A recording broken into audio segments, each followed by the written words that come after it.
আমরা ধীরে ধীরে এগিয়ে চলেছি আমাদের পুরো টিম সাথে। আপনারা দেখতে পাচ্ছেন যেখান থেকে ফ্লাইটটি ছাড়বে সেই গেটের দিকে।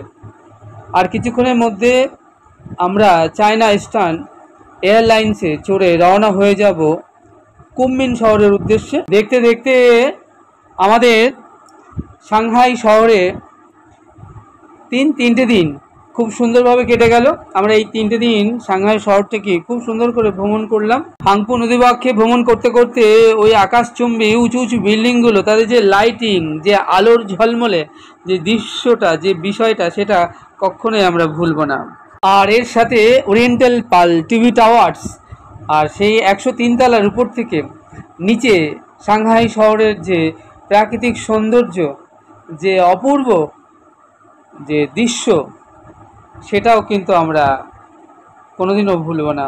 সত্যি সাংহাই আসাটা সার্থক হয়েছে। চীন ট্যুরে আসাটা মনে হচ্ছে যেন সত্যি সার্থক হয়েছে। আর এইটা না দেখলেই মিস। পৃথিবীতে এরকম বহু বিষয় বা বহু জিনিস আছে দেখার মতো, যেগুলো না দেখলে জীবনটাই মনে হয় যেন অপূর্ণ থেকে গেল, কত কিছু অদেখা অজানা থেকে গেল। সত্যি চায়না ট্যুরে এসে আমরা এই সকল অভিজ্ঞতা যা সঞ্চয় করলাম তা আপনাদের সঙ্গেও শেয়ার করতে পেরে আমাদের বেশ আনন্দ হচ্ছে। আমি শ্যামসুন্দর, আমাকে দেখছেন। এবার আমরা আমাদের ফ্লাইট ধরবার জন্য ধীরে ধীরে এগোচ্ছি। আমরা এবার ফ্লাইটে চেপে বসবো। সামনে আমার মাকে দেখছেন, বেশ হ্যাপি এই চায়না ট্যুরে এসে।